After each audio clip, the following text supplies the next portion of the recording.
சரி அங்கிள் பார்த்து போயிடுங்க. என்னப்பா உள்ளே கூட மாட்டேற? இல்லையா உள்ள கூப்பிட்டா வீட்டுல இருக்கிற டிவி வாஷிங் மிஷின் எல்லாம் பார்த்து காண்டாவீங்க. வேணாம், போயிடுங்க.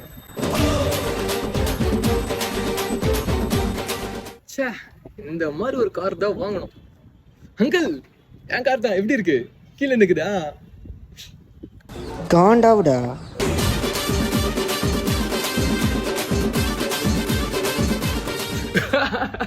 ஐயோ அங்கிள் செம்ம ஜோக்கு. உங்க அப்பன் செருப்படி வாங்குவாண்டி, மொக்க ஜோக்கு போட்டு சாவடிக்கிறான். சிரிப்பே வரல, நிறுத்த சொல்லு. உங்க பொண்ணு கூட பேசிட்டு இருக்கேன் அங்கிள், நிறுத்த சொல்லுடி. அங்கிள் வீட்டுக்கு வந்திருக்க ரொம்ப நன்றி. 20,000 ரூபாய் ஒரு சம்பளமே இல்லை. என் பையனை பேர் 60,000 ரூபாய் சம்பாதிக்கிறான். அங்கிள் அது எங்க அப்பாவுடைய புது செருப்பு. உங்களுடைய கிஞ்சி செருப்பு அங்க இருக்கு, போய் எடுத்துக்கோங்க.